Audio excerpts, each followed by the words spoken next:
It's not that hard. Good evening, Mr. Robinson. What we're going to do tonight is each member of the board will ask you one question, the same question that is being asked of all candidates by the same member of the board. And we'll start with my question. Please introduce yourself and share with us why you wish to serve on the board. Kim Robinson. I think that the task of any community is to produce responsible citizens. And I think a large building block in that task is a high-quality education. The parents of Hopewell Valley entrust their children to the district for 7 hours a day. And I think it's every parent's and every community member's duty, including mine, to ensure that we're using those hours to provide them with the highest quality education possible. I'm also a taxpayer. I grew up in Hopewell Valley, and I've seen many families from my childhood have to sell their homes and move because they can't afford the taxes anymore. So not only does the district need to provide the high quality education, they need to do it in the most cost-effective manner possible. I think that my background has provided me with tools that can help the board be able to do that. Kim, could you share with us your thoughts as to what strengths and experiences that you bring to the board? Well, I think that my being a CPA and a treasurer will be a definite asset during budget season. I think that my being an MBA will help when it comes to reviewing proposals. And I think that my being an auditor will help when it comes to looking at processes, not only to make sure that we're doing things in the right way, but that we're doing them in the most cost-effective way. I also think that my current positions on 2 planning councils and my 3-year term on a nursery school board will help in the strategic planning process. Thank you. Ms. Robinson, thank you for being here tonight. What is your background and experience of service to our schools, and our community? Okay, I will start with our schools. Both of our girls are at Bear Tavern right now, so that's where my experience has been so far. I've served as a room parent for the past 2 years.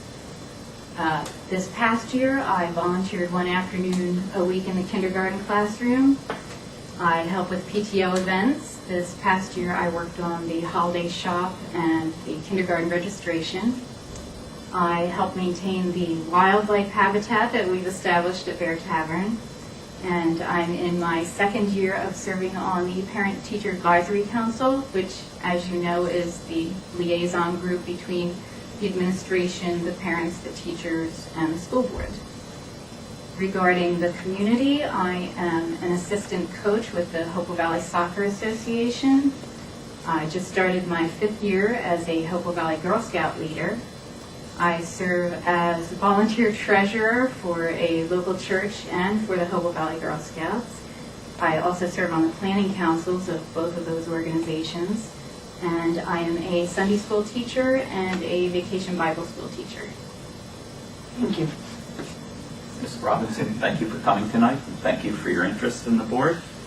My question is, what do you see as the most critical 2 or 3 issues facing our school district today?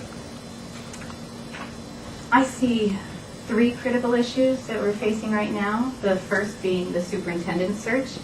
We are very privileged to have Dr. Butler with us now, and we need to use that time to find someone who's right for Hopewell Valley. Someone who will continue to improve the quality of the education, but at the same time, an innovator who can think outside the box, and someone who's willing to do things in different ways in order to contain costs. A second critical issue I see is the upcoming referendum. I've heard that the committee has been hard at work on that, and I know that some of the things they're looking at are truly needed. I think the important thing now for the committee and for the board is to concentrate on the must-haves and not get caught up in the would-like-to-haves. We're asking the public to approve this referendum in very difficult economic times. And I think that we need to ensure that what we present to them shows good stewardship of taxpayer funds and a clear rationale for the items included. And I think the third and most far-reaching critical issue I see is the need for an updated strategic plan. The last school year was the final implementation year for the last plan, and I don't know if we've done a review of that plan to see what we've accomplished and what we haven't accomplished. I know there were a lot of great ideas in that plan, or whether we have begun to update the plan, but I think we need to get a new one in place as soon as possible. And I think that plan needs to be as forward-looking as possible as well. One of the specific things we definitely need to consider are the new COA requirements. I know that the final number of units is in litigation right now, but as far as I understand it, the minimum number of units is going to be 420, and it could be as high as 1,200. And no matter where the final number falls, that's going to be a huge impact on the school district. I know the township has already started buying land in anticipation of those requirements, and the school district needs to anticipate what their needs will be as well. And one final strategic thing I want to mention is I was very pleased that our school rankings have gone from 59th to 39th in the state. Clearly, we're headed in the right direction. And I think now is the time to use that momentum we've established and create goals that will push us even further up in the rankings, maybe in the top 20, to really create some value for the taxpayer. So, superintendent search, referendum, and strategic plan, I would say, are the top 3 issues. Thank you. Good evening, Mrs. Robinson. If you disagreed with other board members over some matter, what would you do to achieve resolution? Well, I think that there are several things that can be done to achieve resolution. I think one of the most important things is for all the board members to have adequate information about the issues. For example, I would say if we're talking about a major expenditure, I think every board member should have a clear understanding of what the needs are, what the options are that would satisfy those needs, how much each of those options costs, and which one the administration is recommending and why. In addition, I think for any major decision, there should be a reference back to the strategic plan indicating which goal we're achieving or working toward by making that decision.